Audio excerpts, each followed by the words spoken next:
Hello, ladies and gentlemen, and welcome to a GeekVerse review. I am the number one Kylo Ren fanboy, Travis Snail, and I'm joined by... Oh, I am the. Ooh, I am the Wreath Silas Taylorfield. Just a character's nickname. All right, we've done it before. Well, ladies and gentlemen, if you've heard the nicknames, if you've seen the title, you know what that means. We're about to review another Star Wars book, so go back and listen. We did High Republic, so we did that. I was gonna say a few months ago, but months ago. And now Taylor, where can they find us on the interwebs before we get into this? We're gonna do a spoilers review as usual. Do overall, tell you what we thought about the book, just pros and cons, and then when we're getting to spoilers, we'll let you know. We'll hit you with an ad break. This network is ad supported. We don't choose the ads. We don't choose the volume, everything like that. But Taylor, where can they find us on the interwebs? Yes, ladies and gentlemen, you can find us with your internet connection in the search bar. GeekVerse.ca is our home base. Check us out on social media, GeekVerseCast on Twitter, and then Facebook, GeekVerse.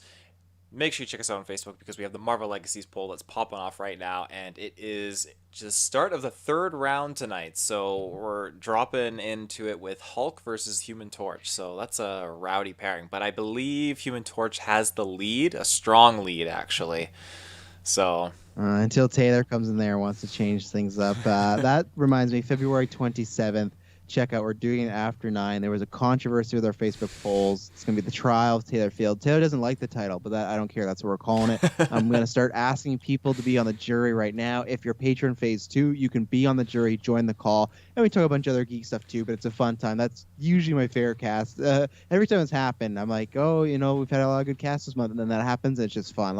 And we always plan to go 2 hours. We had so much fun last time. We went 3 hours, and that just flew by. So it's such a fun show. So go head over to our Patreon. There's a bunch of tiers. Like I said, you can call into the show. You can get ad-free feed. You can get early episodes, exclusive episodes. I think by the time this comes out, it won't be out, but Monday, in a few days, we're going to be dropping our BVS commentary track, which was lots of fun. It was, and it also provided us lots of bloopers for 2021 because we sat there for 40 minutes recording, just trying to figure out stuff. But it was, it's a good episode. Our Man of Steel retro's up there, and then we're about to do Justice League, and then it might be up next week. We'll see, but we're going to record it soon for the Falcon Winter Soldier. We're going to watch the 1990s Captain America. I think that is that's going to be a retrospective. We expect we haven't seen it. I think that's going to be a very fun time. So we got just tons of stuff. We're reviewing WandaVision every week. We're going to review Falcon Winter Soldier every week. We're going to review Snyder Cut. We're going to review Kong versus Godzilla, Godzilla versus Kong. Everything you can imagine, we're probably going to review it that pertains to us. Not everything. And then I guess finally, I should start pimping out. We'll do it live. It'll probably be mostly just for Pacific people because it'll be a bit later, but we are going to do a commentary track for Willy's Wonderland, and that is going to be... We're going to do that, I think, the Saturday, which is... What is the day of that? It's the 13th, right? So yeah. If you're around, if you're going to watch the movie, watch with us. It's a Nick Cage movie where he's going wild. So I believe that's all the plugs. If you need to know anything else, head down below. You can find our audio feeds, which please, on Apple Podcasts. Go subscribe and give us a 5-star rating. We're two away from 200, which would be very nice. And then on our YouTube, that's where we record live. So watch on our Twitter or Facebook. I usually post on there, hey, we're live now. Sometimes we announce a few days ahead. Sometimes like this, when I'm going to finish the book. And when I'm done, we go. That's why you follow us on social media. Taylor Field of GeekVerse Podcast. You had your finger up. I don't have the hand up option when it's just the two of us on Skype. I guess they Really? they remove that when there's two people. I have like reactions, but not like a raise hand option. I was gonna say, make sure you check out our social media tomorrow because we have a couple cool Super Bowl. Or today, when they listen to this, it'll probably be today. That's true. Yeah, we have our traditional Geekverse commercials we put up for the Super Bowl celebration. So be sure to check out our social media because there's some fun ones that are going up. Our traditional, even though we missed last year, but no, we're we gonna did try.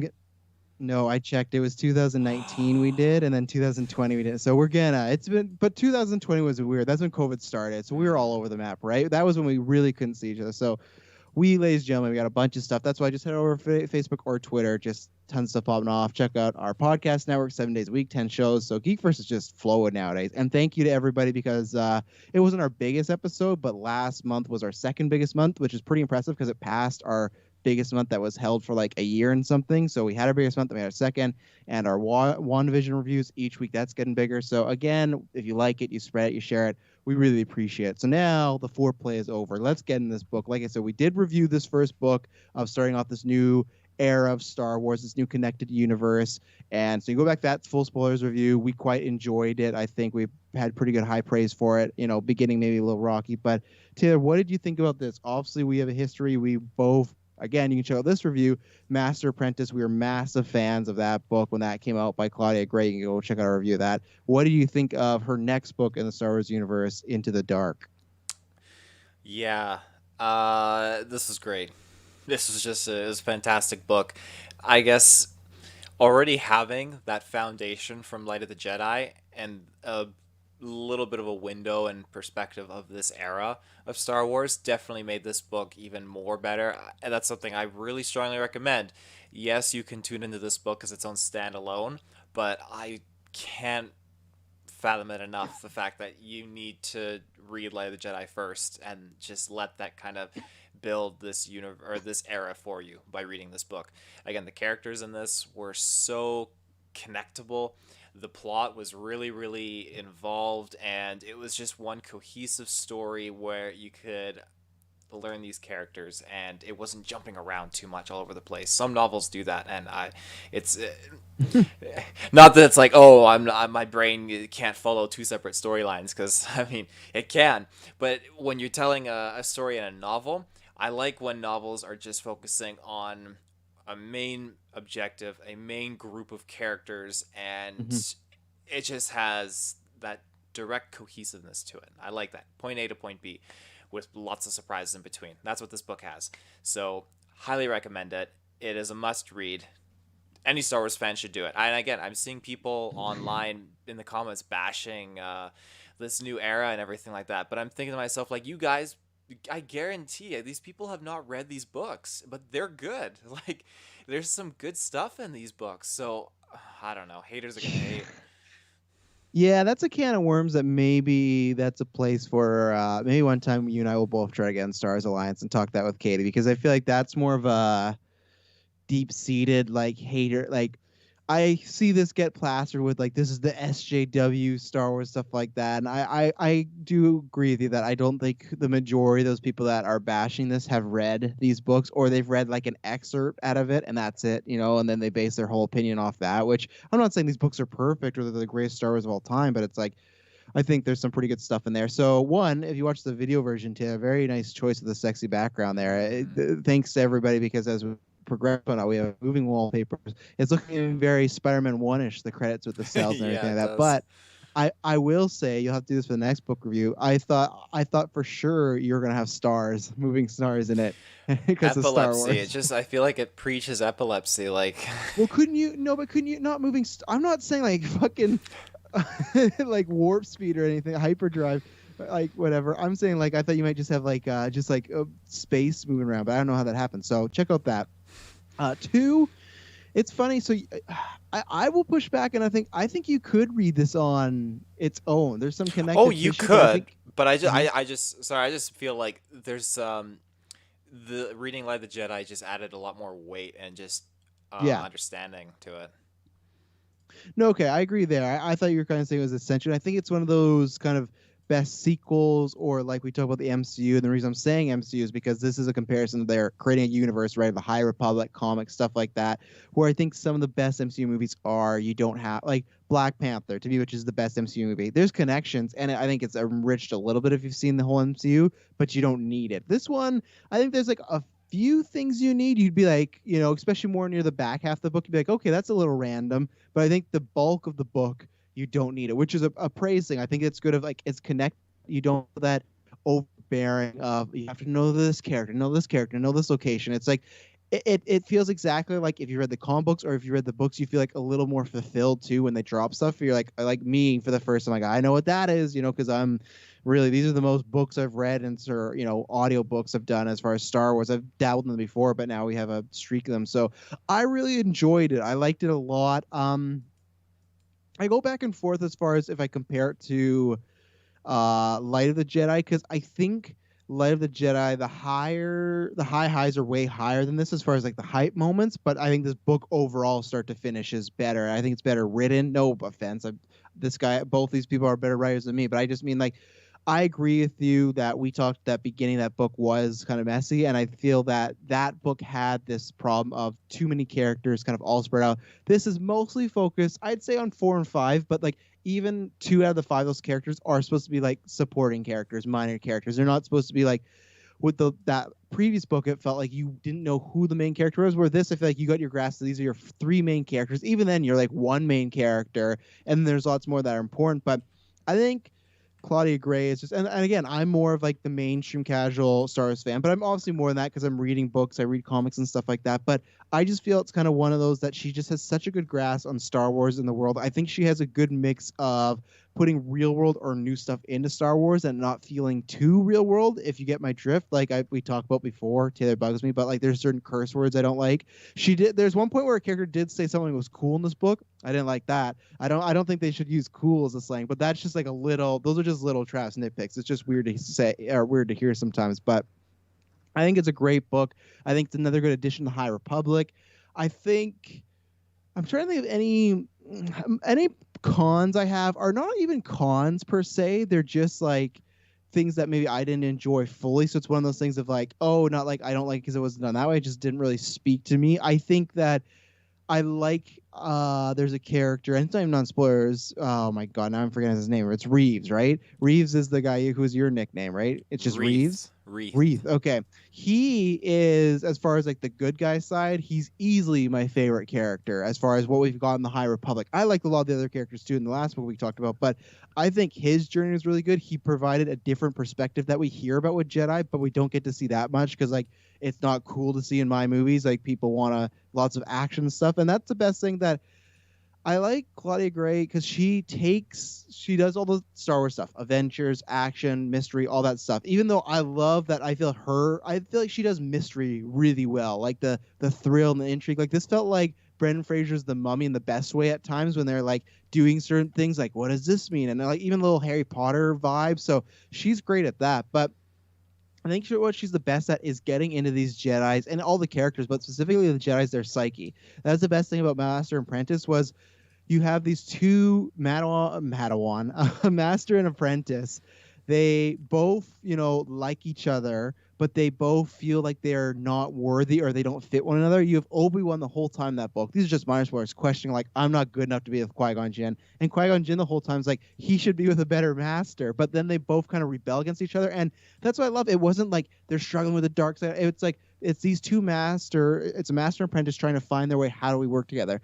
This was not so much about the dark side again, like they question that like that, but I love that it was really getting into Jedis of like what can they feel and what they can't, what they should and what they shouldn't, like the real guidelines of attachments and things like that, and questioning. And there's certain characters I really like that they really have not just a line thrown out there and they move, they have deep conversations about like, if I'm told to not feel this way, but all my senses in my body and even the Force is telling me to feel this way, what do I do in this situation? I think she does that with all of them. I think she's always good at the master and apprentice sort of situations and relationships. So that's the best stuff in this book, is the psyches, is the personality and the in-depth mind as far as these characters. So I'm with Taylor. I recommend it. So far, High Republic. I haven't read the comic books, but it's a 2 out of 3 for me so far as being successful. I'm excited for that third book. I can't believe it's not until June. I thought it'd be a lot closer, but that's tough. And yeah, I like the era so far. Like I said, I'm excited for the Disney Plus to tackle it. I still wish it was more at this point because I want to see the world. But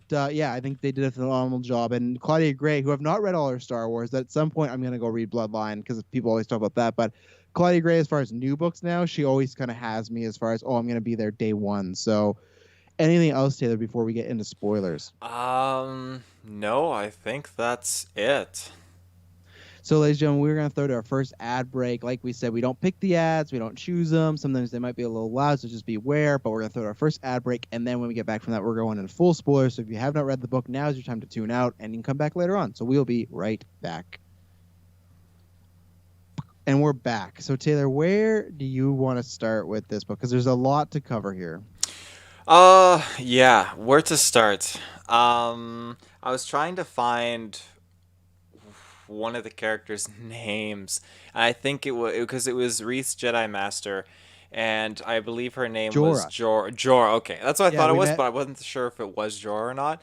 I say we start with Jorah because I think Jorah is kind of like a good bridge between Light of the Mm. Jedi and this book, and the sense that we're with her when she dies in Light of the Jedi. Spoilers, obviously, but we're gonna get into spoilers for that book. So Yeah. she dies, and again, it didn't click with me when I was reading this until Mm. that moment happened with Wreath, and I was like, I was mourning and grieving with it. I was thinking, holy I shit, thought you like were gonna say you're that's grinning. yeah, grinning. Yeah, I was get her, just kill her off. I was just like, oh, like holy shit, like that's so heavy, and uh, it totally it caught me off guard. I wasn't expecting it, and I totally felt for Wreath. I felt so sorry for him and just his journey.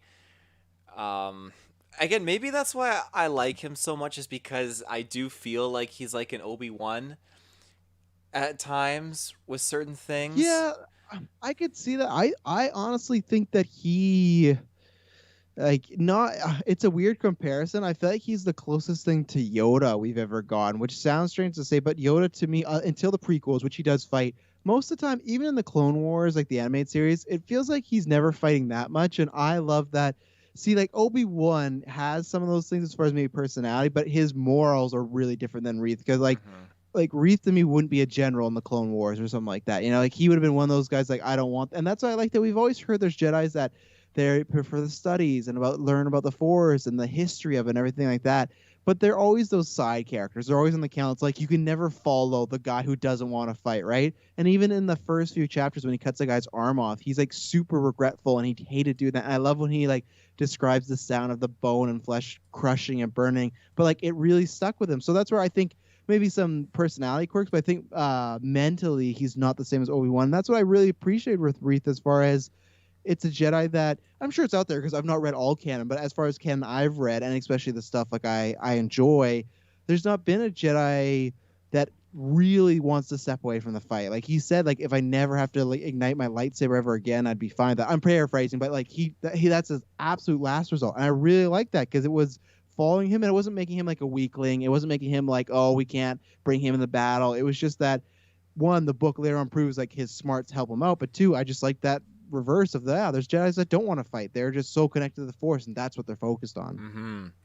Um, yeah, you make a very good point. On that note of him not wanting to use his lightsaber, I just reminded of something in the novel where he says like one of the coolest classes that they have at the temple is lightsaber dueling against other Jedi, and he found it to be kind of useless because to Mm-hmm. him, I mean, in all Jedi, really, I mean, the only time you would use it is when you're fighting other Jedi, but that doesn't happen. You know, there's no Sith around or anything like that. And I really find it interesting. And that's kind of something I've looked into, like, my explanation or headcanon as to why the Jedi got biffed so hard by Palpatine in that room. Because, again, you have Jedi that they're slaying droids all day. You know, they're not trained to face off against lightsaber combat. So I just think that's again a real interesting thing that they tidbit onto, and I just like Reed's explanation of it. I think it was very fun.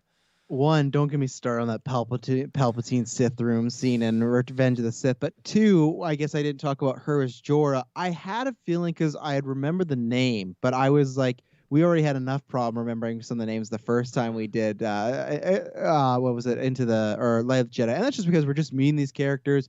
We also do the audiobook, which I prefer audiobook, but I think Taylor is right. Like when you read something, you get a bit more familiar with the character's name because you just see it over and over. So I was like, okay, it sounds like she's somebody, and I even did a search on Wikipedia and everything like that. And I was glad that I didn't put it together until we started getting closer. Mm-hmm. And that's what I liked about. So this book is 26 chapters. Audiobook, it was about 11 hours. I'd say until I don't know, somewhere in the 6 to 10 range, they don't really start connecting you to Light of the Jedi, which I appreciate. Because at first, when you had told me, because I think you said you were talking to Katie, and she said, because Katie and check out Stars Alliance, she's going to review as well. She got it early, she got a review copy, and she kind of like gave us heads up, like it's not exactly. We weren't getting like Arvar Chris or like whatever the guy, and I've already forgot some of their names of the of like the Jedi. Like those characters, it wasn't a continuation of their story, right? And that's where at first I was like, oh, that's bumming because I was like.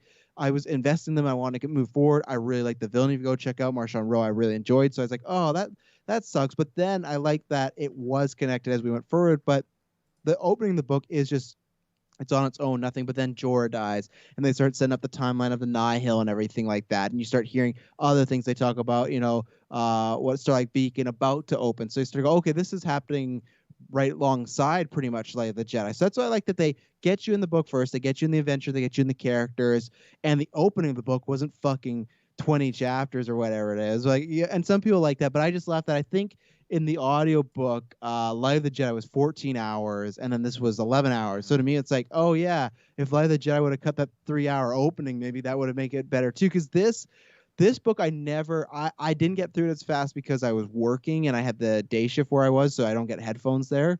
But this book, I never felt like Light of the Jedi at the beginning. It was rough to get through. And that's why I think Claudia is just good at setup and good at introducing characters because I was in right away. And I was like, oh, I'm going to listen every time I can. I will want to. Where the first half of Light of the Jedi, I was like, this is a slog. I even told Tara at one point, like, I don't know if I'm going to get through this. But this, Claudia, I think her writing and her pacing so good. But that's why I love that it started its own adventure and then slowly got intertwined with the universe. And the Jorah thing was a nice touch because we didn't, again, and this is where it almost makes Light of the Jedi feel better because I remember some of our complaints. There was her, there was the Tardoshian Jedi, and then there's also the Wookiee and his master, where we're like, these characters don't need to be in this book, really. You could write some other ways. But now, when that Dora was in that book, and then she's in the other book, it's like, oh, that's just it does make me think of Light of the Jedi a bit better because it's a fun like look back, and we got to know not too much, but a bit more of her character in this story and her like relationship with Reith, and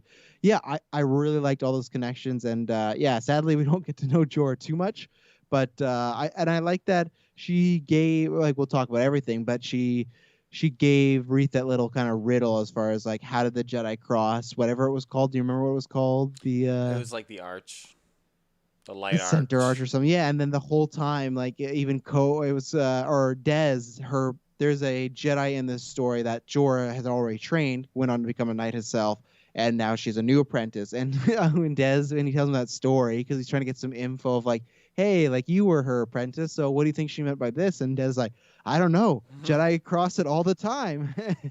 But it was good again, like this story, I think we talked about this already with the small amount of characters. It was really about working together, where Light of the Jedi was that, but they're so far spread out. It was that wasn't the message to me. That was I kind of figured that out as far as it's going to be about the reason that I all together, and together that's how they can cross. That's why it's like you could never cross alone because you need everyone. This couldn't have been there. But yeah, I like Jorah, and I like the connection with Reeves and Dez, and we only learned a little more about her, but I liked what we did. Yeah, I agree. I think we learned a little bit more about her and her her death and her closeout here just is basically sending Reith on this new path and this new journey.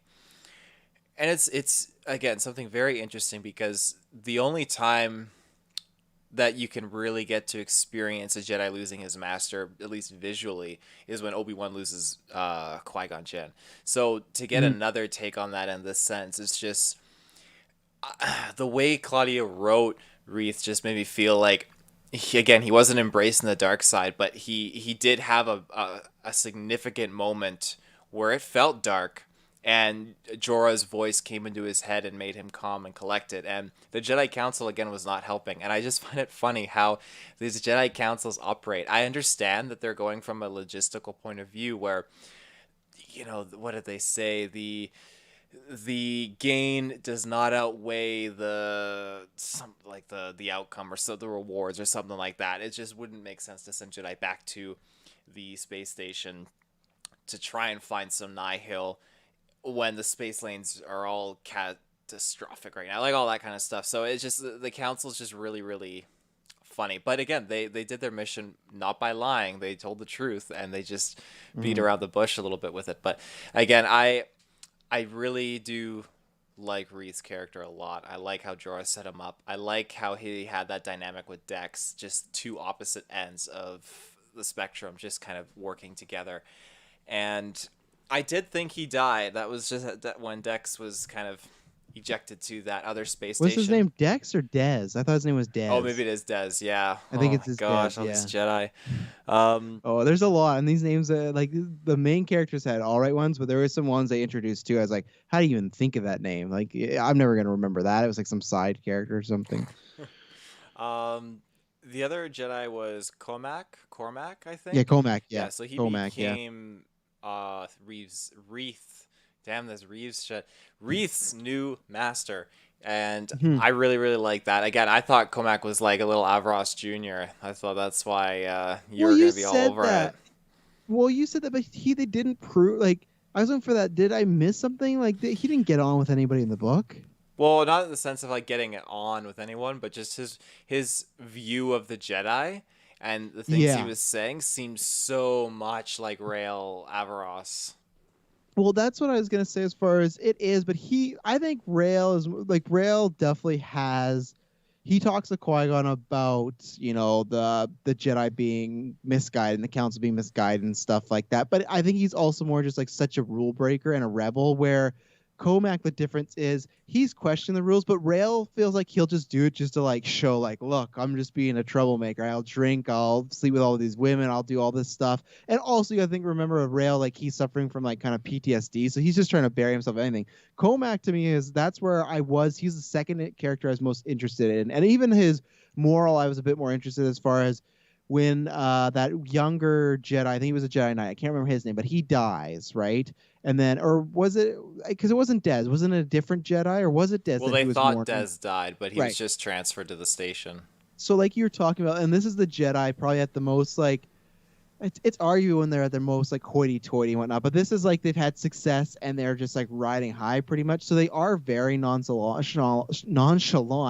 And he does question like, okay, this guy who we've known for years, he poured his whole life in this, he dedicated everything to becoming a Jedi, he dies, and they just say something like, oh well, thank the Force, and or they just say something like he's with the Force, and then he's not acknowledged anymore. And he does when he talks to, what's her name? Is it Orla? I think it is, or Orly, the girl that you liked, who has she's like an alien, the double blade lightsabers. I saw you share it on Twitter, the white Oh, blankets and yeah, everything. yeah.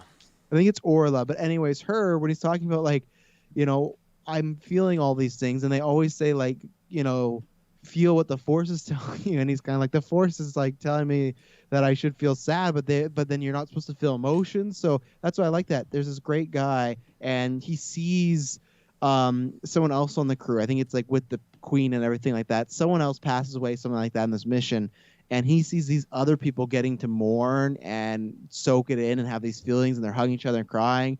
And he's just in his inner dialogue, just talking about like, why can't I do that? Like, and Orla, I think, is like, oh well, you're supposed to kind of mourn him but not miss him in a way, which is a weird like it was these dynamics of just like, yeah, the Jedi are fucked up, like it doesn't make sense. I know it's funny because that quote of George Lucas has been going around recently. I saw you and Katie shared of him talking about and I don't know if it's a new quote right now, but like they're not celibate, but they just can't have emotions. But it's one of these things of, okay, I'm a grown up. I've definitely had that situation where I've had relations with somebody and it doesn't go into this big, long-standing relationship. But also, that's just like, for the most part, there has to be some sort of connection there to have like, other than Rail, I guess, because Rail is just the master of, I just have a human need and I want it done. But like, for the most part, there's going to be a risk. So it's just like, they're so wishy-washy on stuff in the way that I think's on purpose. And that's what I think Comac, the whole book, was talking about. Like,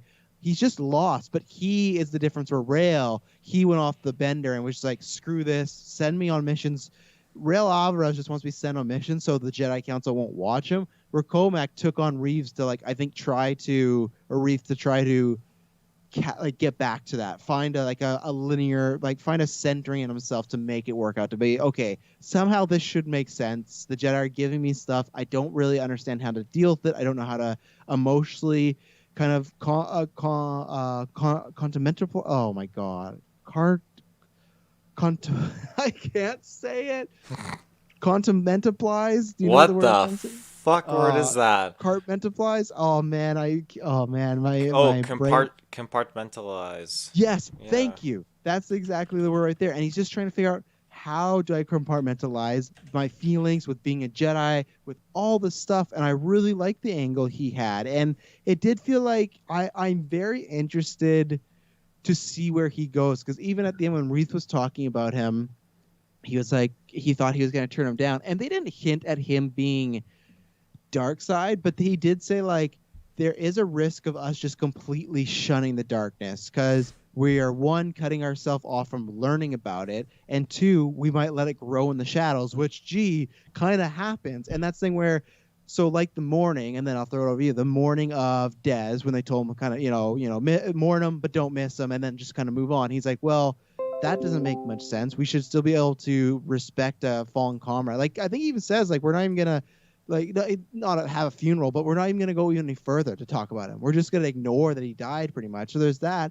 But then two, he's talking about that, hey, if we just completely ignore the dark side and the darkness, does that necessarily help us? Is that just, and that's where you have them saying, don't mourn this guy. Oh, there's the dark side. Don't worry about it. Like they're just telling the Jedi at this point, which they do later on again, but specifically in this era, they're just really telling people to suppress their emotions and just learn the Jedi way, learn the text, everything. Like this is the definition of the Jedi sacred text era, because it is just like they don't even, like, obviously because they won and they cast out, but they don't even want to talk about the dark side until they find those relics later, and Comac brings it up of like, we shouldn't ignore it. That could lead to catastrophic things, which, it does. So, yeah, what did you think about Comac and kind of his inner struggle throughout the book? That I think that's a very good thing that you just brought up actually, because again, after watching Avengers Age of Ultron the other day, there's a quote in that movie where Ultron says like you're confusing peace for quiet. And it's such a good quote, and it's so relevant in this with the Jedi because they're doing just that. They're confusing it, and they're thinking that not talking about the dark side, not talking about any of this, then that's it. That's peace, and we're doing it. And it's bullshit. Because no, you have to talk about these things. You have to deal with it. You can't hide these things away. And the Jedi just think by not dealing with it that, oh, it's all good. Their temple on Coruscant is built over a fucking Sith temple, for crying out loud. And they hide it away. They act like it's all secretive and hidden in the lower depths of the temple. But again, that's another thing that adds to their folly, is because that, I mean, I'm sure she was sneaking around down below the Jedi Temple, boosting it with power to screw with the Jedi Council. But as far as Cormac goes, yeah, he's an interesting character. He had so many doubts, and I like that. Yeah. I like that he wanted to rekindle his connection though to the Jedi and just their order and what they believe in by agreeing to train Reith. I think that was really touching and really fantastic. Um, his whole like teaming up with Reith, and again before he was his master, and their whole kind of dynamic, and just how he was looking at Reith not as an apprentice but looking at him as an equal. I love that connection that they formed, and I think it really stood out in this. That being said, when you have these dark totems brought into play, I think it's again really really interesting, and it just makes me want to learn more about it because they hinted so much more into like the Sith War and everything like that happened, and these totems were obviously put there by other Jedi. And I really want to learn more about like that station and everything, because like when you look at Fallen Order and they go talking about like the Zepho and all that kind of stuff, I didn't really find that interesting when they covering all that, but this just really roped me in, where you have these very evil plant-based organisms, and you have obviously the fact that they were like not assimilating but like taking over the galaxy, and the Jedi fought this war against them, and the Jedi managed to keep them at bay with these imbued totems, and these things are emanating dark side, which is again, plants are very much known in Star Wars for getting a little crazy with the Force. So it's cool. Okay, so two things, I guess three things, because there's a lot there. One, Comac, I'm excited. I hope we do see his journey and Wreath's journey more because I want to see, does he find his balance again with the council, or does it get more? Not that I'm saying he's turning a dark side, because we know there's not many dark. I don't think there's any dark side users really in this era, right? But does he maybe cast off and go as his own? So I'm interested to see his story. Two, I loved his relationship with Aura because I feel like that's the different. I think I'm saying her name right, like we said, it's Aura, Orla, or however. Because to me, that was the difference between his relationship and remember Avar Chris, and what was the other guy? Remember, it was her Jedi. They kind of had like the love relationship in Light of the Jedi. You remember that though? Yeah. She's the blonde and everything like that. So that to me was the difference of Comac and Orla had known each other. They said they had the same setup. They know each other since their Padawan and whatnot. But there was very little like any flirtation. Just felt like it was like a little flirtation maybe for fun, and that was it. There wasn't like where with Avar Chris and the other guy. I got to find out his name. That was like that to me is like showing the difference of friendship versus these two other Jedi and Light of Jedi that just want to make some things happen. And then plus, I think Reeves had a lot of Anakin because I feel like he kept getting crushes on people. He got a crush kind of on like Avi or something like that. Then he got a crush on Nan, who was like a part of the what was it the Nihil and everything. So because he's like, oh, I will have to see her. Like he was just like, will I see her again? Well, I that know just I will happens see when her any young lad is just what is it called, puberty and all that stuff. Yeah, I guess so. And then, but he's not supposed to have those feelings there. And then finally, when you're talking about the trees and everything like that, and the kind of what were they called again when they found them? The heirlooms or whatnot? The totems. The what? Sorry. The totems. Yeah, the totems. Yeah. So that is because Star Wars does this thing where we've seen this with like Darth Maul's plan and stuff, and especially in Knights of Old Republic and even Rise of Skywalker, they like sometimes walk on the edge of the line of the Force being like magic, and that's where these felt like when they were talking about these totems and like stuff being imbued in them and everything. Imbued. To me, I was getting imbued. I was getting full on like Voldemort vibes talking because like he would take a Horcrux and he would take parts of his soul and everything. So when they were talking about like, oh, Siths just maybe pouring like hate into these totems and everything like that, I know Horcruxes are there, or not Holocron, Holocron. There's a crossover. Yeah, that's a Floridian slip, but the Holocrons, they're very similar to that, right? But this sounded more like a magical sort of thing. But that's when I was talking about like the Mummy or a monster movie or something like that, when they have the whole mix-up of, oh, we got to get these things out of here and hopefully we can transport them out, and then the twist of, oh, these things weren't the evil, they were keeping back the evil. I really liked that as far as, okay, that's kind of fun. They have to go back. And what were these things called? The Krengelin or something like that? The Cregan, these tree monsters? I'll just call them tree monsters because I'm butchering enough names. That's where, for me, the enjoyment of the last... I had the reverse of Light of Jedi, the beginning not that great, middle started like, and then super strong ending. I think it went in reverse for me where I really loved the beginning. I really liked both the middle and the ending, but the ending, I like the character dynamics that's happening. I like what's happening with Wreath because he was finding some confidence too and everything like that. And we were learning more about some other Jedi, and Dez is alive. And I liked all the effects, like how, you know, he found Dez and he's poisoned and he was trying to come at him. But I liked the idea of these like evil Sith creatures, but the fact that they were kind of the main villain for the back half, I didn't like as much because that's where I'll give Life Jedi props is with Marshawn Rowe. There was like an actual character there and development. I was like, oh, what's going to happen? And I talk about how he's like the little finger of that book, where these are just like plants that just want to destroy things, right? So for me, it was like a little less intriguing, and it wasn't as epic, but I think she did on purpose.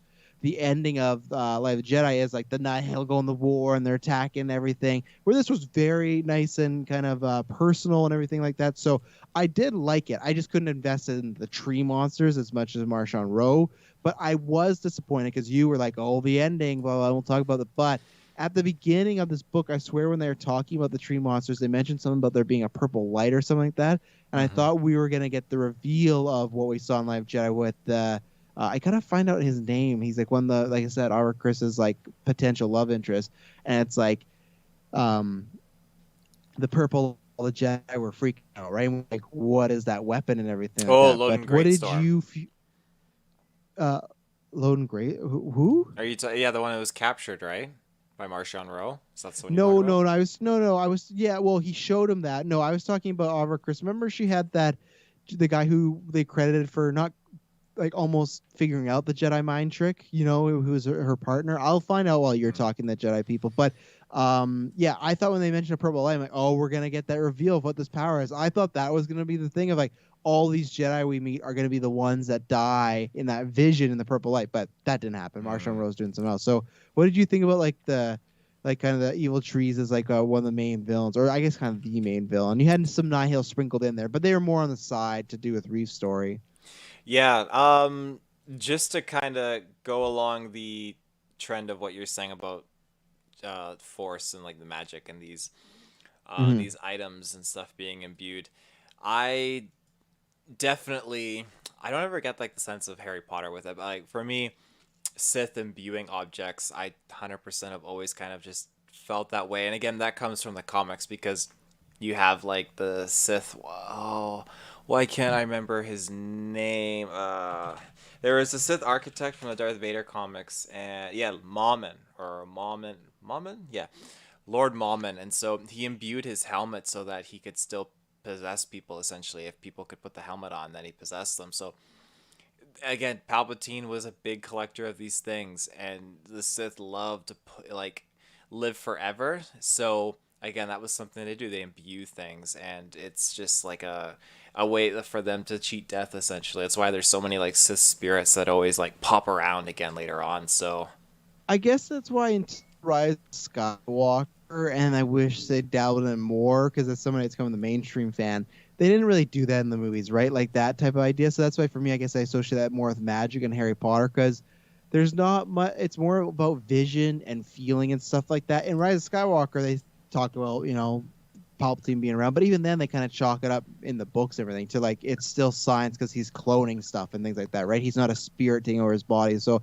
I think in the movies they still don't touch that too much right there. Like they even hinted at that with Vader's helmet and Palpatine talking to him, but that's a little because he's still physically alive. It's like, oh, is he just tormenting what's his name, Kylo's mind? But mm-hmm. some of the characters I forgot we had. You were talking about Loden. Belle was one of our favorite characters too. Bell The is one of last my book, favorites. yeah, Yeah, of our Chris, and then Keith Trennis. I don't know if you remember her. And then there was Stellan Gios. I'm trying to find, man, my boy. He's even on the cover of the first book, and he gets no name mention. Like, where is he here? Wow, he's far down. Yoda's closer than he is, so I still can't find him. Oh my goodness! I oh, even find Martian Rowe. It's like I'll show you a picture of him. I haven't found his character's name yet, but he's this guy. That guy. oh Remember, yeah. he's her partner, but I Mm-hmm. can't find his name at all. Again, as I'm going through this, Yoda off on his mission still, so we don't know what his name was. Elzar. That was the thing. Remember, because she's Elzar. Avar and he's Elzar. There you go. And Mm. there was Bell. There was Bugera, the Wookiee. There was Stellan Goss. There was Porter Engel. I think he was the older guy. And then Lauren Greystorm, like you, the guy you shouted out. So, yeah. So what do you like? Obviously, wasn't a big point, but like, do you still have any theories of what Yoda's up to? Do you think it's anything? Do you think it's something like to do with another villain in the future, a mission, or do you think it's just he is literally just off on a mission, so we don't have to write him in the story as of right now? I think he's just off on a mission so they don't have to write him in the story. Again, we've got so many books and Mm-hmm. 7 movies with him in these movies, and I th- a whole like Clone Wars 7 season arc with Yoda. So they're giving him some breathing room. He's alive, and that's great for cameos, but I don't think we're gonna really get much into his story at this time yet. I thought you were talking about High Republic, and I thought you were saying like 7 movies on the way. I'm like, where did I miss this announcement? They're Yeah, making big 7 High news. Republic movies. Heard it What is this? first. Fantastic Beasts? Like, come on now. I So you think he'll only just cameo? The only reason I don't think For that's because now. they've given for now. I just think like yeah, for now is tough. He has his own character poster and he has like, like his own like High Republic sticker and stuff like that.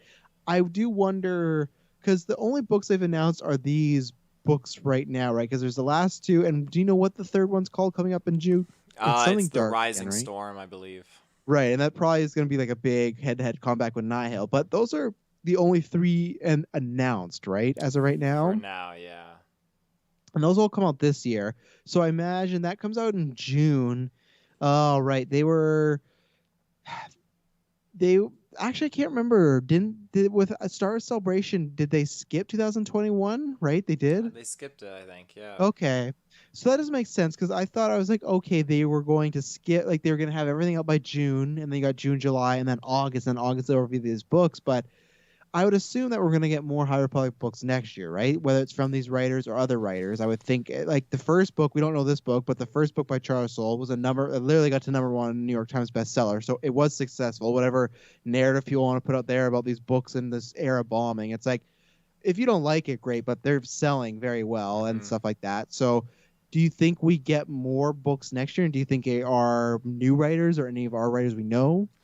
I think we definitely get more books. I think it's going to be familiar writers again because they've been sourcing these writers who've been working on all these canon novels for a reason. So I think they're going to keep it in the family. I think they'll give other like spin-off novels to other possibly new authors and stuff like that, but they're going to give the books to the authors they know and trust with these characters and with these storylines. At least that's makes the most sense to me. Mm-hmm. um So that's my question as far as if we get more books. I feel like we at least for sure get a cameo from Yoda next movie or next book, because I feel like if this is like the trilogy of books this year and we don't get any more books going forward, I feel like we at least get a scene, whatever. And I feel like one book he won't ever be the main character, but when we had this kind of we got multiple characters, I feel like we'll still get one book with that. I know you've said we got lots of Yoda movies, Clone Wars, everything like that, but I still think they put him in there for a reason, because if it was a cameo, I think why even announce it, right? Have it fun where we're reading a book and then he pops up, or they name drop him. So I think there will be one book where he'll at least be a side character. I don't think a main character. I think you're right. He's had a lot of time, but I think he could be on the mission with us at one point.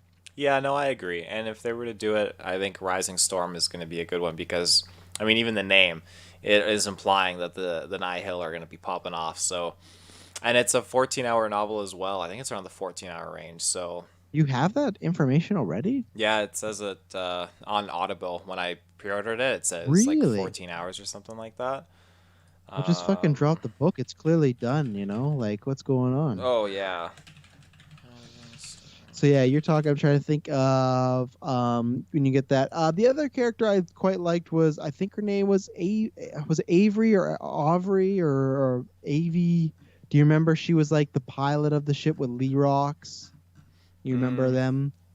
Her mom Yes, was yeah, like, I remember yeah, her. her mom's like the shady criminal or anything like that. So I think it's Avery.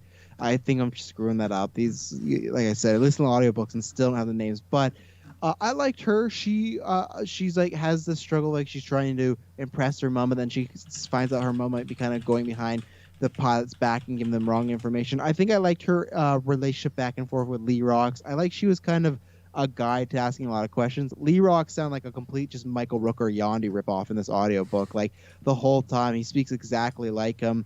Strange character. He's kind of like asexual, which I guess it's not strange. I shouldn't say that because people are asexual, but like just like he's just like, yeah, I know sex is around. I don't really need it. It's not a thing. I'll do it if I have to. It's just like, what? Like that was a weird kind of beat and everything like that. But I like their dynamic. I think definitely that was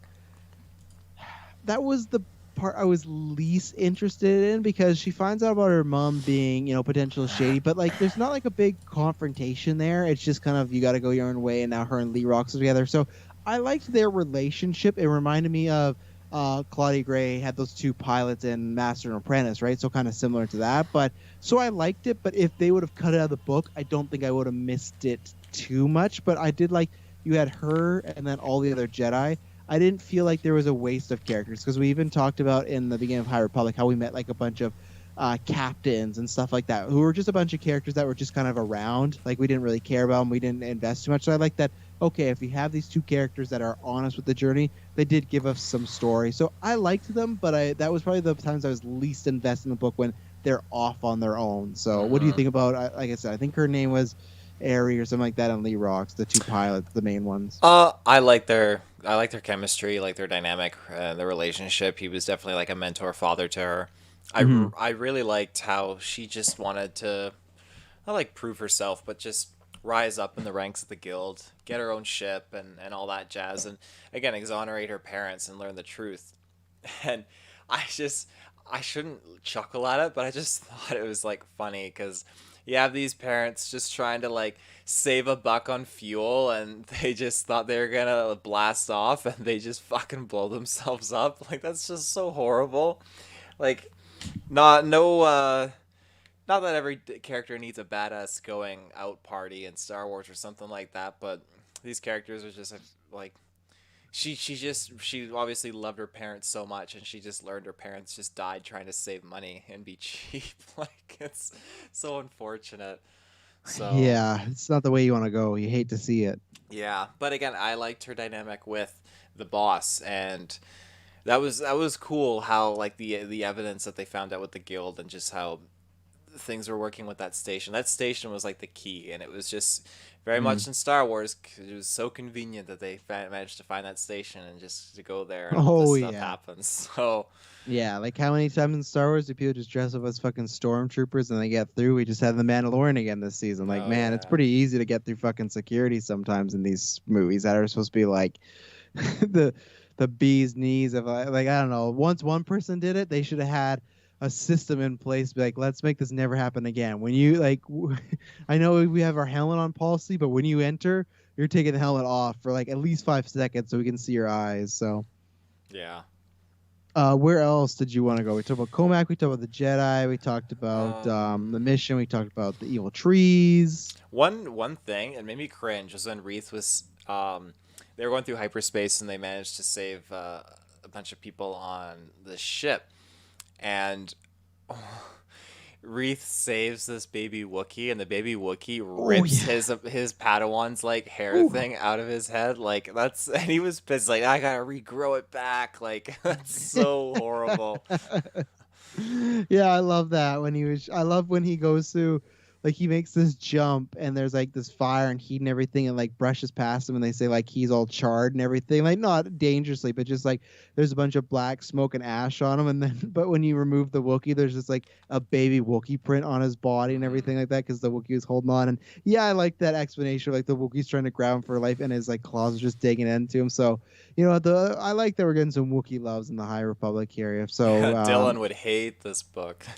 well, I'm not sure because he hates Chewbacca. I don't know if he hates Wookiees in Oh. general, but he probably would hate them. He would hate, and he's he's Wookiee racist. He wouldn't be training them or anything like that. But yeah, comedy I think worked pretty well in this book. Like I had a good chuckle, stuff like that. I think that's a really good scene to shout out. I was trying to think. I think the comedy I like the most is kind of similar to Master Apprentice. I think it was like a lot of back and forth, like lots of stuff that Lee Rocks would say and everything, where it didn't feel too bad. Where I think the first book we read, sometimes it's a little iffy at times, the Mhm. comedy, especially when you get into like the drugs and everything like that. And it was like, oh, okay, we're going this route. But trying to think, that's what I would say. Like this is definitely much more of a simpler adventure compared to Light of Jedi, because Light of Jedi is doing the whole Night Hill. We meet all these characters, Well, that multiple was definitely locations. like an adult book. This is more like a young adult novel, which again, it's Yeah, but I mean, like funny. even then, like I mean, like just the scale of where they go, like Mm, it's pretty much just like they go to Starlight Beacon for a little bit, but it's pretty much just the space station and like ships, right, for the most part. Where yeah, like Light of Jedi was all over like different planets, the Council. I don't. Did they go to Tatooine? Where I can't remember if they went to they didn't Tatooine or go to not. Tatooine, I don't With think. what planet did they go to? Remember there was that couple that knew about hyperspace and they were questioning them. I thought, oh, it was on That Coruscant. They went was to Coruscant. oh, they went. Yeah, that was Naboo. They went to. Naboo, right? Yeah, you're right. Naboo. So they went to Coruscant, Naboo. So that had a lot of planets. Where this was pretty smaller, but I didn't know it was classified as technically a young adult book, which I don't think like. I don't even mean like the drugs were like because that was adult. I just mean like sometimes the humor was a little. Oh, okay. It didn't hit with me exactly, but even then, I shouldn't say that. It was. I liked it enough. But I did not know it was classified as a young adult book. That makes sense because Bloodlines was that as well. I don't know. I don't think Master Apprentice was that. Was it? No, I Could don't have been with think Rail. it There's no way. was. Rail gets you that higher rating right away. So, but yeah, Um, I don't think like some violence in here and some like I don't know. There's just flirting, like, but even then, it didn't feel like, oh, this is a young adult book. Like, I feel like it still could have been adultish, or I don't know what to say. But I guess if you can say you know, adult. Like if you can say it's young adult, then I guess say it probably sells some more. So Yeah. Um, I'll go ahead and bring up Nan because I mm, think her character was interesting, and I do find it funny how again she was like Nihil in disguise, basically with her guardian and her family, and again it showed some more light on the Nihil where you actually have like a family that like pledged to them. mhm. So we obviously get a little bit more insight into how the Nihil work, a lot more about how like okay, their ships they can combine and break apart to form bigger ships and all that kind of stuff, and they again they have families that pledge allegiances to their cause, and these tempests are basically generational, where you have the kids and the kids' kids basically involved in these battle groups. So I think that's very interesting.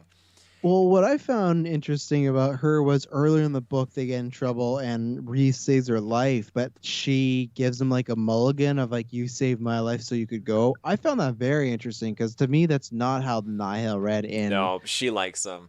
That's But 100% a she likes them thing. well, yeah, because I was just like, this doesn't seem like the Nihil. Like the Nihil to me seems like they're kind of savages at time. We see like when we first meet them, they're killing each other because someone failed a mission, right? It's like who's gonna die. So I was caught off guard by that. And, he kind of talks his way out of it and they have a good back and forth. So, yeah, no, I agree with you. It was just enough to give you a little bit of a shade because they were definitely in the background in this book. They were more just like an outside threat until they did get in there and it was revealed like, oh, they're a cover up. But I agree that it gave us a few more shades and it got me excited because I feel that the third book is going to be like we talk about like a showdown. I hope it's not the big showdown because if it's a big showdown, that means Marshawn Rowe is going to eat the dirt.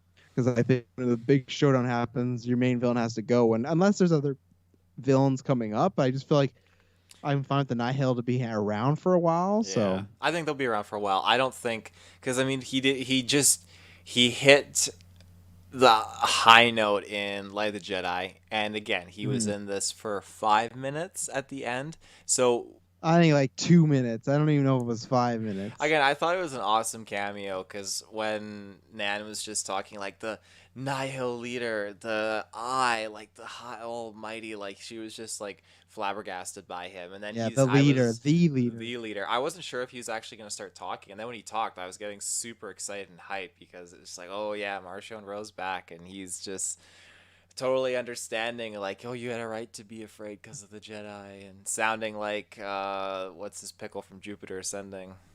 No, Voldemort. I'm going with Voldemort. Well, no, and yeah, the guy that's the audiobook artist even tried to sound like the other guy, so that was a nice touch there. Yeah, no, I liked the ending. I was just expecting that to be honest, because I thought they're gonna tie it in one way, and if Marshawn Rowe's still running game, which he should be, I just thought fully they would tie it that way. So when you're like, oh, the ending is really, really good. You hyped me up way too much because I was wondering what was going to go down. And then Marshall Rowe, yeah, is just in it for 2 minutes, just realizing, like, hey, if we want to be successful, we have to take out the Jedi, which is like, okay, yeah, that makes sense to me. So, what else, Taylor? I think I've gone through most of my notes or characters we had to bring up. Mm, yeah, I'm just trying to think if there's anything else. I mean, that's probably pretty much it. Again, I like how Des he basically is saying he's going on to this quest and this journey to basically rekindle your connection to the force. It sounds like really really intense. There was a mention of the cosmic force in this book actually as well, which again shout outs to that because that's something that Obi or Qui-Gon was all about, right? And I found that Right. really interesting when they mentioned that. So yeah. um I can't support you there. Like I was interested, but I didn't catch on as much as you did there. But maybe we'll get some stuff in the future about it. It's tough in this era because they're still like learning what a Jedi mind trick is. So Qui-Gon doing yeah. his stuff back in the Phantom Menace days was kind of a bit maybe too trippy for this era, but who knows? So. Hmm. Okay, then I'll go first. Actually, I'm gonna give this book I think I'm gonna give it a 9 out of 10. And this is like I always say, my ratings are always based on enjoyment, which it's like a weird thing. It's a combination of me liking the product, but then also like some critiques in there. As far as like actual critiques, I don't think I have anything like massive where I think, oh, this was a big con, everything like this. It's just my enjoyment as far as I liked all of it. I really liked most of it. It was just that I think near the end I was less engaged because I liked the villains enough, but I remember with Light of Jedi, like when Marshawn Rowe was really popping off on that Nihil ending, I was like, oh man, this is getting really, really good. This ending, we're building up. This feels like a big movie. This just feels like this almost felt like a couple episodes of The Mandalorian. That's good because Mandalorian right now is great, and I think that's well done. That's nothing against the book. I just mean that, as I said, my overalls, I think highs in Light of the Jedi beat this because there's not any moments where I was like, oh man, I cannot wait to see what happened. Like even though I remember that moment when Marshawn Rowe got the lightsaber for the first time, and I was like, oh, what's gonna go down here? Where this, I have a few of those moments, but they were never as intense as that. So again, I think it's a 9. Master Apprentice was a 10 for me. That to me is one of my favorite Star Wars stories. Like it's up there with KOTOR, Knights of the Republic. I just think I love those two characters already, but I think she just handled it so well. I liked the other stuff around it. I love Rael Alvarez. So, but this one, I really like Reith. I liked all the Jedi they introduced, but I liked him the most. I liked the adventure we went on. I think it was a good, simple adventure. Not to bring it down, but and as I said, I really like the dynamics that Comac and other Jedi were talking about. Just like not the classic like, oh, how do I fight the dark side? I'm feeling it was like, no, like let's talk about the dark side. What is the dark side? Why should we, why should we not dabble in it but learn about it? And then same thing like why should we not warn people, as we just already talked about? So a 9 out of 10 for me. Taylor, what would you be on this? This book was just, it was really awesome. It was exciting. It was hype. I love the start to finish, point A to point B, the character development and the plot. It was just great. So I'm giving it a 10 out of 10. I think it's definitely I my knew it. favorite. Oh, yeah. It's my favorite so far. And I owe a lot of that to Light of the Jedi because Light of the Jedi definitely, as rocky as it was, it set up this Mhm. whole era. So it definitely Yep. is what it's why I'm giving this a 10 out of 10 because I already kind of feel well versed in this era now, aside from all the characters' names, but I'm learning. Yeah. It's just it's a great book. I highly recommend this to everyone, and I cannot wait for the Rising Storm. I got it pre-ordered, so I'm just waiting around till June, whenever that comes around. You're saying Light of the Jedi walk so Into the Dark could run. That's pretty much what you're saying there. Yeah, there They you set go. up the. Do you know who is writing Scott the? Caravan, I believe his name is. Have you read any of his books before? I'm gonna have to ask Katie and like maybe read a book Um, before because I've like Charles Soule. I I feel like I read one. If oh, not, I read a little bit of it, and like enough people had told me like Charles Soule, because to me, the like what I had always heard was the best writers. Like when we first started the Star Wars era, it was Charles Soule, and then Claudia Gray took over like the Disney era, and then now there's Timothy Zahn, of course, that people love. But Claudia Gray and Charles Soule was always the two that I heard talked about the most. So I hadn't heard this guy, but so his name, I butchered his name. It's Cavan Scott, not Scott Caravan. Scott Caravan. Um, so other novels that he's done is Star Wars Adventures in Wild Space, Star Wars Choose Your Destiny, High Republic, The Great Jedi Rescue. That must be like one of the younger kids' books. Oh yeah, it looks like it definitely is. Interesting. And then he's doing The Rising Storm. He's done short stories, so Time of Death. He's done Fake It Till You Make It. The Empire Strikes Back. That's interesting. He's done a bunch of Star Wars comics.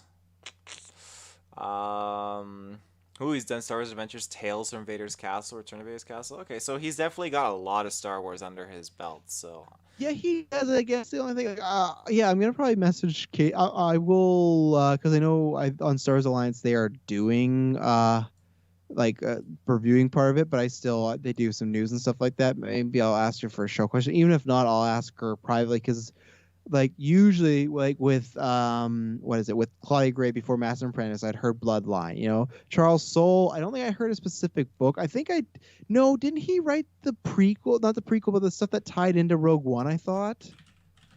What was that book um, about Galen Erso and Krennic?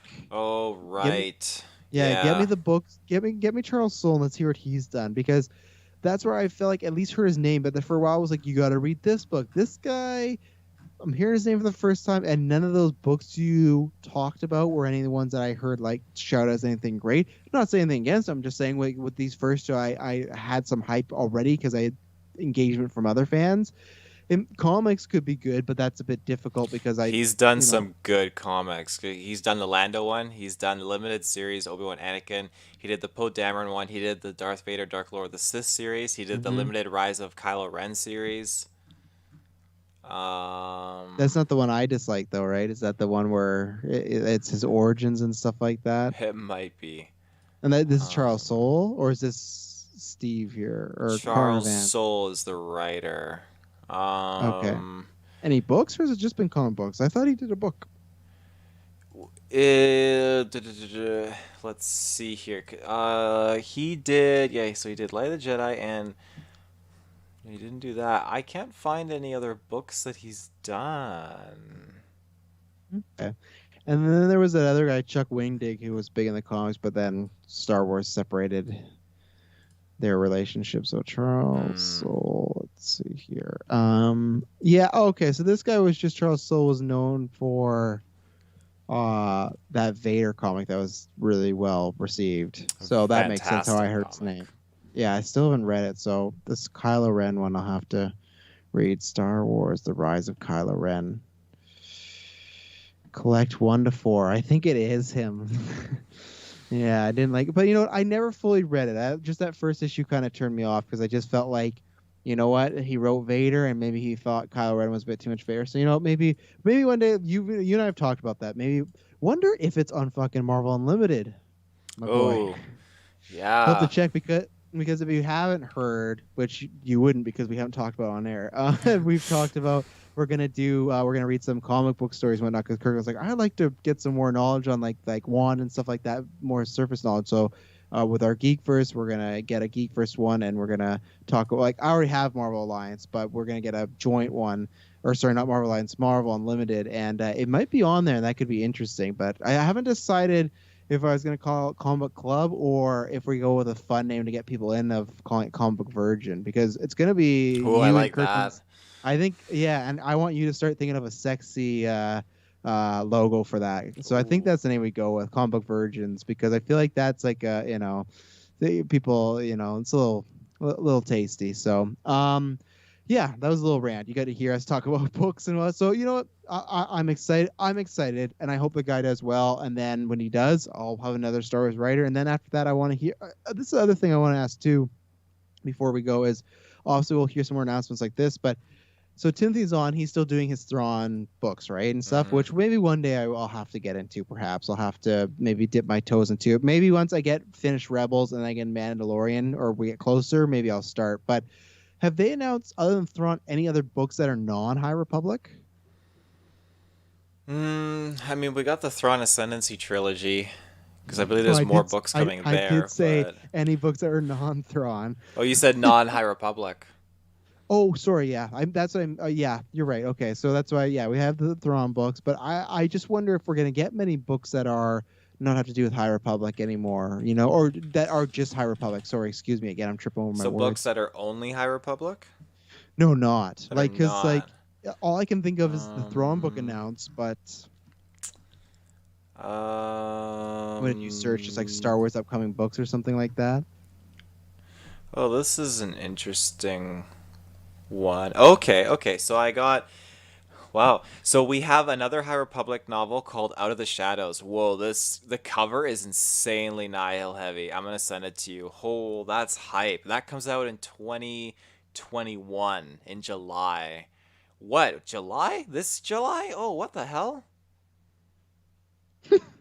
Oh Oh shit. yeah, Okay. that's a great. So Is that our boy? That's Reeves too, that's right there, I Wreath. think. Yeah, that is Wreath. So Oh, we're okay. And getting then that girl on our the right is the girl. She's the one in the comic books. I don't know her name with the purple lightsaber. She's Mhm. like, I think she's the main character in the comic book. So, and that's coming out They're July. doing that thing again. So yeah, we're getting maybe the Rising Storm is just a starting point leading into another era or not another era, but another like storyline here. Cause yeah, so they're doing the month to month back to back thing. Yeah, I get what you're saying now, because that makes sense as far as you get to big break, you get to. So they're doing a lot of. Oh, did you know there is a graphic novel coming out for Phantom Menace? Is there really? I did not know February that. 10th in 4 days. That's very interesting. There's a graphic novel coming out for what is it? Rise of Skywalker. What is this Vader comic? Have you seen this? It's a single issue comic. Look at my screen right now. It's Vader. He's like going through a red desert, and it's just like his like robot arms and Oh, stuff. yeah, there's a lot of new Ah, Vader stuff popping off right that's now. okay. So upcoming novels we have, um, let's see, Legends, Star Wars Fiction Collection. Oh, that's cool. Star Wars Victory's Price, an Alphabet Squadron novel. So is that about like your ship people, like your pilots and everything? Probably, yeah. And then we have Dr. Afra. Oh, she's got her own book. That's cool. She's coming out in April. Thrawn's in April. This is the next Rising Storm, like you said, is 2000 June. And that, well, I think you're wrong with that. Where'd you see Thrawn is in April? Because on my side here it's saying Thrawn is in May. Thrawn Ascendancy. Thrawn Ascendancy, Greater Good. Yeah, the sequel's coming out April in May. 27th, 2021. It's on this book called Star Wars Book Release Schedule, Uton. It looks like it's like a Star Wars fan site, so I'm not sure if it's outdated or maybe they're updated it. But this is the only thing, Taylor, that that's other Star Wars book out of the show. Oh, well, I guess it's young adult, so that's fine. Because if this book was just young adult, I liked that. So I just, when I see that, I get worried. But and then I completely forgot about this one. You know what's coming out in November? The Mandalorian novel. Is that because you're looking at it right there? Yeah. Yeah, no, it is. I completely forgot about that one. That one I'm gonna be down to read because I don't know what it's about at all. But yeah, and there's some good comics popping off. High Republic, read some of those. So yeah, there's some good stuff coming up. I'm excited though when we get that like announced for the other books. But imagine, so we get 4 High Republic books. So you know what? That's pretty good. Did you see who was writing that 4th one? And then we'll end this cast. But you know what? People are here for us to talk Star Wars. You know, they like it. Writing the 4th one was Justina Ireland. Well, now I'm curious. Let's see, what did she write? Yeah, let's see what she's done. These Star Wars books and comics have some great covers. I'll give them that. Yeah, they do. Oh, okay. That's cool. She did Lando's Luck. She did Spark of Resistance. Star Wars High Republic Edge of Balance, which is another. It's like an anime style comic book. That's interesting. Fly the Falcon book series that's gonna debut this fall. Queen Shadow. Interesting. What is Queen Shadow? I've heard that one talked about. Queen's Shadow. Okay, this is done by the author that did the Ahsoka novel, it seems. But Queen's Shadow is basically like a Padme book, and apparently it's really freaking good. I've heard that because the Ahsoka novel I didn't hear like was amazing, but I heard if you're a Ahsoka fan, you'd really like it. But the Padme book I've heard really good things about. So it's 4 years after the Phantom Menace. So it's like her transition from queen to senator. I have to look into that because I heard good things about that. So that's the only thing with that next book. I've still heard nothing. Where everyone else like, oh yeah, I know that. So, well, cool. Either way, I'm gonna be reading them because so far I'm in the High Republic until I get a couple duds, and if that's the case, then I'll be out. But yeah, well, there you go. You got 15 minutes of us just talking about the future of Star Wars books. We hope you liked what you got here. If you've read this book, please let us know what you thought about it. You liked it, you didn't. Let us know what books you're excited for. What do you think other books could be coming down the line? It looks like there is a mixture of non-High Republic books, but still looks like majority's High Republic. So they're doubling down on it. They're putting it all on black. So we will see. So, ladies and gentlemen, thank you very much for tuning in. And when you hear from us next, it'll not be boring. I need some water. I may the force be with you. Always.